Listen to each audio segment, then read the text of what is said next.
خاطري بقولها دقيقة تكفى. اصبر دقيقة. النصر كلنا ندري انظلم اليوم، ولكن العقيدي لازم يحاسب ولازم يجلس مع الحركات هذه يا الطفولية اخوي ما سوى والرعونة. يا شيء، شوف أخي اللقطه الآن أنت موجوده ها عندنا ما معلق عليها في كبرت الساحه. العقيدي قدام ما ما القادسية، سوى شيء، والآن حط ايده برضو على حركة كتفه. هذه لا لا المفروض لا ما شلون ما يسويها سوى هذا شيء؟ شلون عيال ما الرجال. سوى عيال شيء يا عيال اخوي؟ عيال هو عيال ضيع عيال المباراة علينا. لا صلوا يا على صلوا. حبيبي مو يا بدك شباب وجهه. اسمعونا يا الربع، اسمعونا.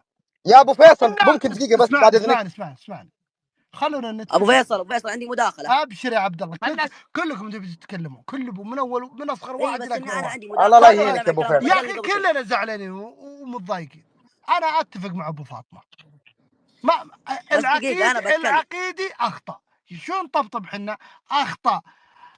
كلنا عارفين ان اللقطه لا تستوجب ولا ترتقي الى بطاقه حمراء، لكن انت يا عقيدي مباراه مهمه ومباراه حساسه، وعارف ان اللاعب داخل يبحث عن الكوره، وشو اللي تعترضه؟ خليه ياخذ الكوره يا شيخ، عطى كوره ثانيه، خليه يروح يسنتر، خليه يروح يسنتر يا اخي، خليه يفرق. وشو اللي تلمسه؟ وش تبيبه؟ هذا لاعب نادي الهلال، مو لاعب نادي الاتحاد ولا الاهلي ولا الشباب، هذا لاعب نادي الهلال، لا تلمسه يا اخي. عارفين احنا وملعبهم. وشو ايش تبي؟ يا نواف الله يرحم والديك، اللي سويته اليوم كارثه، قسما بالله العظيم كارثه.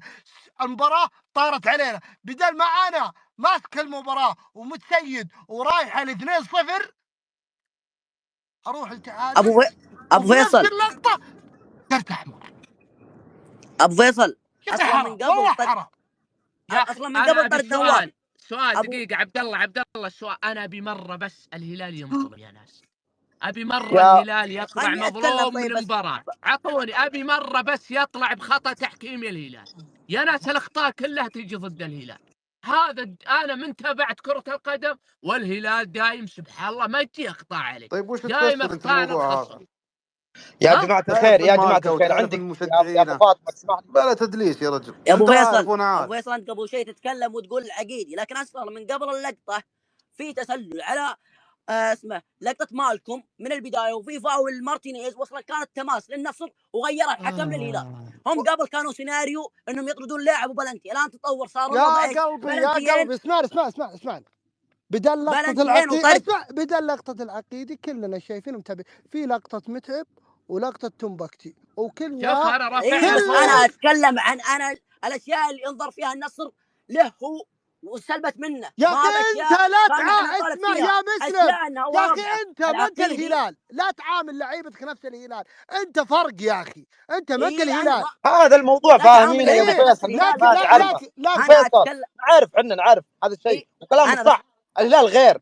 ان نتكلم اليوم اللاعبين ما قصروا، يعطيهم العافيه، حجموا الهلال، ما شفناهم الشوط الاول. الشوط الثاني شيء غريب اللي صار.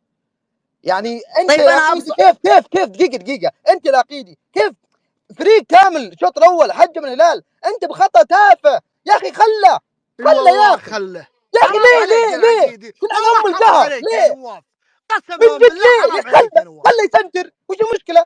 اصلا شوف اصلا اقسم بالله عيال قهر يا عيال اخي، عيال اوش عيال المباراه عيال دي يا اخي. عيال خلهم يحسون، اللي خل صار اللاعبين اليوم يحسون اللي بالفريق صار اليوم بالجماهير. اللي صار اليوم نواف العقيدي، اذا على الكلام اللي طلع عشان نتكلم ونكون حقانيين، ترى كان في اشكاليه من المدرب جسس مع نواف العقيدي وبنته، وكان يفضل بنته.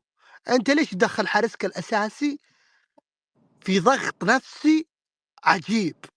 والمصادر اللي طالعه قبل البارح ان بنته رفض المشاركه، ورحت يا ابو اضطريت فيصل تلعب نواف ابو العقيدي فيصل وتحطه تحت ضغط، لعبك مضغوط. ليش انت يا تسوي ابو الحركات فيصل دي ابو يا فيصل جزز؟ هذه امور اصلا كل ابوها من غير سواليف. الامور اصلا مجهزه من قبل. هم كانوا على وضعهم بلنتي وطرد، الان تغير الوضع وصار بلنتيين وطرد، وانك تنظلم انت في لقطات واضحه امام الملا، سواء لقطه متعب، سواء اصلا التسلل من قبل بلنتي الهلال، سواء اعطوهم التماس اللي كان الدوري، لا النصر يتغير. اعطوهم الدوري. لا يا اخي انا ابى افهم مين اللي خلى انت قبل شوي تتكلم وتقول لعيبه الهلال غير؟ مين اللي خلى وصل لعيبه الهلال الى هذه المرحله؟ مين خلف هذا السبب؟ انا اتمنى من كريستيانو الان يطلع ويتكلم باللي صاير، لاعب يطلع ويتجرأ. مين اللي يقدر يوقف كريستيانو؟ يعني كريستيانو يتكلم في الملعب، ولا جاء طلع برا ما يقدر يتكلم في الاعلام؟ مين اللي مانع كريستيانو؟ مين اللي مانع وخلاه وانت تقول لعيبه الهلال مختلفين. مين اللي خلى لعيبه الهلال مختلفين؟ هذه الاسئله المفروض انه يطلع واحد مسؤول ويجاوب عليها. يا ابو جماعة مالك ابو مالك ابو مالك تسمعني ابو مالك؟ هلا والله ابو فاطمه فيصل. تفضل ابو مالك بالله تفضل عطني. ابى اخلص مداخلتي يا ابو فاطمه وبطلع ولو سمحت بعد اللي اذنك. صارت اليوم في المباراه مساء يا ابو الخير، مالك. مساء الخير اسلم يا عليكم جميعا وهارد لكم. طبعا انا غير متفاجئ ومتوقع والله كل شيء، لانه هذا النادي من عرفنا المنافسه وهو لابد انه تجي فزعات اخطاء التحكيم الكارثيه كالعاده ما اللي مدح في اعتدنا عليه الهلال. كالعاده. إيه. انا اقول بلا شك ان نواف العقيدي اخطا وتصرفه ارعن وما تستحق ولا ترتقي للاحمر، لكن عند لابد لاعبي النصر يعرفون انه اذا لعبوا امام الهلال ترى الشك يفسر لصالح الهلال. اي لقطه فيها شك راح تفسر لصالح الهلال، لذلك لا تعطيهم فرصه ولا مجال انهم يستغلون اي لقطه او حدث. انت لاحظت كيف اللقطه لما عرضت الحكم بشكل مقرب من بعيد ثم قربوها بشكل من الجزء الجانبي، لما طلعت لقطه اخرى من الجماهير نواف مجرد انه ضرب جزء من او لمس جزء من الكتف مع العنق، وش سوى نفز؟ راح حط يده على وجهه. تمثيل واضح وصريح، شفني غردت فيها قبل شوي. حسبي يعني الله ونعم الوكيل. يعني نفز استطاع التمثيل مسرحيه غير يا اخوي هذا اللي غير احنا عاديه. نقوله من اليوم، ما مسك وجهه مسك اي كتفه، نفز وهذاك يكذب، حط منصفق وجهه ما يكذب اعطاه نفز كرت احمر باختصار. ابن الحرام. نفز المشكله يكذب ما صراحه، المشكله حط ترى يده ما على هو وجهه يا هذا. ولد هي من اللي يتكلم ذا؟ من اللي يتكلم ذا؟ انا ماني فاضي لك، تدخلني في كلام ماني فاضي. دقيقه من اللي قال الكلام اللي قاله مش منه فاضي لك انا يا اخي. انقلع يا اخي، فارقني يا اخي. يا اخي انا مضغوط اكثر منك يا اخي. تتكلم وتقول من اللي قال كلمه يعتذر وينقلع. من هو؟ شوف انا ماني مسؤول عن كلامك. يلا كلنا مع اللي ما يمسك اعصابه ينزل من الماي. فاضي لك احنا. من اللي قال كلمه ذا؟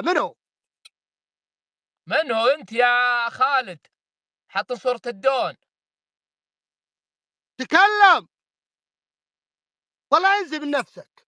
ابو فيصل انا اطلع. منه اللي قال الكلام اللي تو منه. من اللي قال الكلام؟ ابى اكمل حديثي بالله. لا ما والله ما تكمل حديثك ولا تتكلم حرف. لا ما اعرف منو ذا. منو نزل يا اخي؟ انزل تحت عشان ما اتكلم عليك ورا. انزل تحت وفارقني يا اخي. انا فاضي لك انا. الحين هم في السابق كانوا يبون يفوزون على كريستيانو. لحظة ما انتهيت يا حبيبنا لما اخلص. اصبر بس. لما اجي اللقطة زي هذه ومع الاسف الفاظ. هو وين دقيقة عبد الله عبد الله بقومي دقيقة. من اللي يتكلم؟ انا اقول لك لما تيجي لقطة زي هذه من اللي يتكلم؟ والله ما ندري. انا فاضي انا. من هو اللي يتكلم؟ هذا اللي حاط صورة جواب وما عرفك انت. لا هذا حيدر معروف. 95 ما هو انت. ما تكلمت ابو فيصل الله يصلحك. لا حيدر ما يحتاج. ما اللي يتكلم دقيقة. والله انا ما ادري. اصبر بس هذا وجه اللي يتكلم. نزل الظاهر نزل. ايه ما هو موجود ابو فيصل. حنا داخلين في فصل تحقق هو خالد يقولون. خالد وينه؟ نزل ورب اعطوني حسابه ببلكه. هذا قليل الحياه. تفضل يا ابو مالك.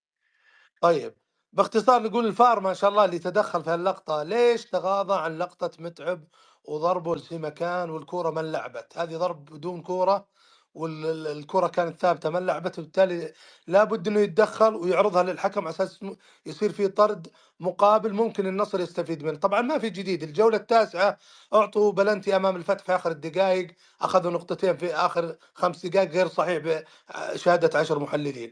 الجولة 11 امام الخليج في بلنتي صريح، برضو الفار ما تدخل ولا استدعى الحكم. نجي لمباراة الحزم الأخيرة بلنتي صريح دقيقة 63، كل المحللين يقولون وين حكم الفار؟ ما يتدخل. الفار في الحالات اللي ضد الهلال غالبا ما يتدخل، واللي لصالح الهلال حتى لو فيها شك تلقاه ما شاء الله مصحصح. اليوم الفار قلب الموازين رأسا على عقب. انت شفتوا اليوم الفريق اللي امامنا فريق انا اعتبره من فرق المؤخرة، كأنه صاعد، كأنه ضمك ولا النجمة، لأنه ما كان مستسلم طوال المباراة. النصر متسيد تماما، فريق يرجع يدافع ب10 9 لاعبين غالب مجريات المباراة ويتفرج على النصر مجرد متفرج. اللي قلب له المعادلة هو تقنية الVR والحكم الفاشل هذا. فباختصار احنا امام منافس مع الاسف المنافسة معه مرهقة جدا. النصر يحتاج الى ان يبذل قوة 200% بالتعاقدات في الشتوية عشان يحاول يمكن أن يلحق ما يمكن الحق فيه. تدري ابو مالك، انا دخل عليه هلالي وانا تفضل. احييه صراحه على شجاعته في الخاص. قال اليوم النصر حجم الهلال، وأنا شوف وانزاقي قال عنه كلمه انا ما ودي اذكرها في المساحه. انزاقي طوط كذا، لا أبو يعني فاطمة عطني هجمة يستلمها النصر ما يرجع 8 إلى 9 مدافعين في ابو المنطقة فاطمه واقف. ما ترى ما وش بأول مرة للفريق اللي النصر كل ما استلم ما بأول النصر مرة النصر يتراجع يحجم الهلال، يتراجع ما 8 9 لاعبين. ما بأول ومع مرة. ذلك رغم السوء جاء الخطأ التحكيمي من صالحه، ويجي سبحان الله لقطة مشابهة لها، بل أوقع يعني حالة متعب ضرب على الوجه. أما العقيدي مع الجنب يعني من العنق الجانبي، يعني في فرق بين الحالتين. بالله الوجه لا تو تجيب لي الطرد طاري المباشر. العقيدي دابلن كبد العقيدي ابو مالك هاي العقيدي أرعن يا تصرف المباراة العقيدي اللي راحت ليش وهذه. تسوي كذا يا عقيدي؟ والله نرف عن ضغطي. هو فتح لهم مجال مع الأسف، هم يدورون والشايب الزلة. المخرف هذا وشو له تصادم حراسك يا دلخ؟ جسس ايش تبي بهم؟ يروح يجسم معهم بنته تحارس بنته اخر مباراه قبل ما تمشي اكيد يقول لك ماني حارس. لا نفوه هذه مي بصحيحة ترى لا أبو فيصل. وطالع ببرنامج نادينا. اي برنامج نادينا يا كثر ما يهبد ترى، ياما طلع وصارت مو بصحيح. اي لكن المهم احنا نقول اليوم فيصل بختم انه هذا النادي يا اذا نافسته لابد تبذل يعني اضعاف جهدك حتى تستطيع الحق فيه. اليوم لما ياخذ في 4 جولات ماضيه 6 نقاط، والنصر امام الاهلي له بلنتي دقيقه 5 يحرم منها، تروح عليه 3 نقاط، اكيد بتكون المنافسه بهالشكل متعبه ومرهقه. يعطيك العافيه ابو فيصل. حبيبي ابي اتكلم انا، بس عندي مداخله يا ابو فيصل اذا تسمح. سم تكلم. قبل شوي ابو فاطمه يقول ان النصر اليوم تفوق على الهلال. ما هو باول مره النصر انه يحجم الهلال ويسيطر على المباراه طول بعرض. النصر لعب عام 2024 في الاستاد، كانت المباراه عند 3-0 للهلال. النصر كان متسيد للمباراه بالطول وبالعرض، وشفنا احنا الاخطاء التحكيميه اللي تتكرر في كل مباراه، بلنتي طرد، وفي نهايه المباراه يجي ويعطيهم يجي يعطينا لقطه سواء طرد لاعب ولا تبغى هدف رونالدو الواضح اللي الغاه الفار. معليش على كاتم ابو فيصل، اسمع يقول لك شوف هذه رساله لكم يا الطواقي. يقول الخبير التحكيمي لقنوات كابتن مصطفى حريشه الطرد مستحق على اللاعب الهلال لضربه الوجه مدافع النصر مصطفى حريشه. وخليل جلال قال ما فيها طرد. مصطفى حريشه. وش مصطفى خليل جلال محلل القناه نفسه هذا يبيع زيتون بالاردن، ما ادري خبيرات. وش مصطفى حريشه ذا مثل خريشه؟ هذا تبع عز براكان متعاقد معه. هذا مع الحكم الدولي خليل جلال. حالة طرد حارس النصر نواف العقيدي غير مستحقة، وكان على الحكم الاكتفاء بالكرت الأصفر. شوف يقول طرد غير مستحق على نواف العقيدي. الله ونعم الوكيل، حسبي الله ونعم الوكيل اللي نكدوا يا اخي هذا مرسل لي اياه في الواتس. صدق ما في حكم اسمه مصطفى حريشه يا اخي. انا ودي اعرف يا اخي، اقسم بالله العظيم يعني انت فايز بظلم ومستانس يا اخي. شويه خجل يا اخي، استع على وجهك يا اخي، ورب الكعبه لو فريقي يسوي الحركات دي والله اني استحي ولا بالله ما اسولف، والله ما اطلع قدام الناس ولا استانس، اسوي نفسي مجنون. تعود مبسوطين ايش عليه مبسوط على تحكيم. تعود يعني ما هو بمباراه 3 نقاط، هم ياخذون بطولات من قدام الناس هذه الطريقه. تعود وخلاص، الامر صار عندهم طبيعي. كيف تتلذذ فيها؟ كيف تنبسط؟ هم في السابق كانوا بلنتي انا سؤالي بس يا ابو فيصل الله يعافيك، صارت اكثر. ولكن انا سؤالي كيف الوم العقيدي على اللقطه ولا اتكلم على العقيدي وهي ما فيها اي كرت احمر؟ انا شلون الومه؟ انا المفترض اليوم ما الوم للحكم، ما الوم تلعب ضد الهلال، ضد الهلال. انا العب كره قدم، انا العب شيء طبيعي. كره القدم فيها الالتحامات، هذه اشياء طبيعيه جدا، وفيها حد اذا كبرتها اعطيته اصفر. اليوم ما اقدر الوم العقيدي ابدا، مهما كان. اذا بلوم العقيدي وش يقول مجنون انت مجنون ابو عزوز.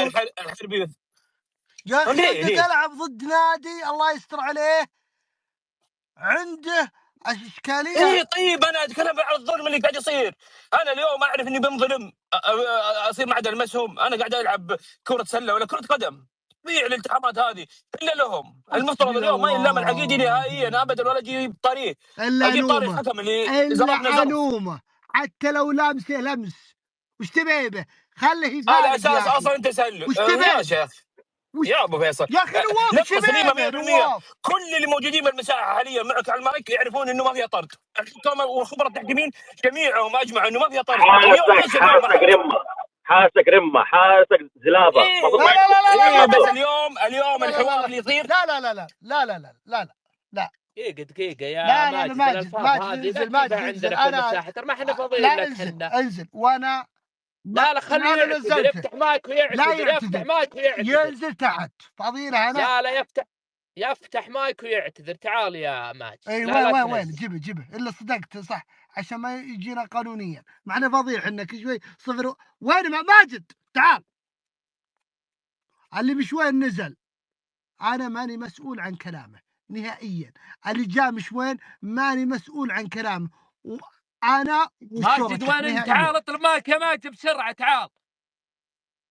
تشغلون المبزرة هذه يا اخي، تطلع احفظ لسانك، كلنا معصبين، كلنا متنرفزين يا اخي. انتقد تكلم بدون ما تشيب، بدون ما تغلط على احد. اعوذ بالله، ما الفرق العيد. تفضل يا الكاسبر، تفضل الكاسبر. وين موسى؟ ماجد وين ماجد؟ هذا ماجد. ماجد مالك؟ ما هي عاده لك الحركات ذي يا ماجد؟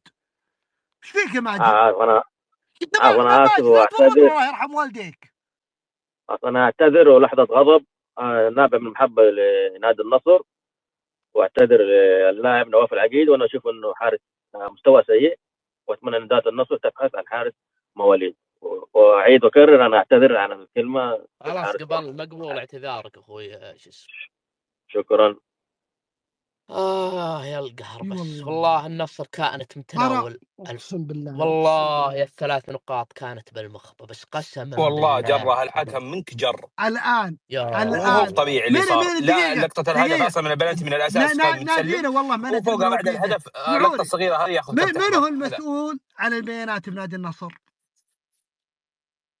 من المسؤول؟ يا ابو مالك. من المسؤول يا ابو مالك؟ يا ابو مالك من المسؤول على البيانات؟ بيانات ايش؟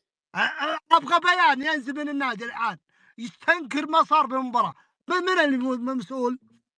مسؤول سعيد ابو داهش مدير المركز الاعلامي. دقيقه وين جيبوا حساب ابو داهش؟ ابو داهش نادي النصر وعبد الله الماجد. ارسلوا لابو داهش، ابو داهش الان الله لا يهينك تطلع وتوضح وتتكلم. جمهور ولعيبه وفريق كامل ينافس وفي دوري كبير جدا ودوري محترم، تطلع وتوضح وش صار وتتكلم وتطلع بيان. ما احنا نادي صغير. وعادي جدا عادي جدا نطلب من الاسطوره يضحك زي ما ضحك ديميرال وضحك قبله مدري من وضحك نيفيس. هذا طبيعي جدا تنزل اللقطه هذه وتضحك زي ما الناس كلها ضحكت. اما انك جالس متفرج زينا زيك، احنا ما استفدنا منك في الملعب، خلينا نستفيد منك خارج الملعب. طيب نادينا امانه ارقامهم.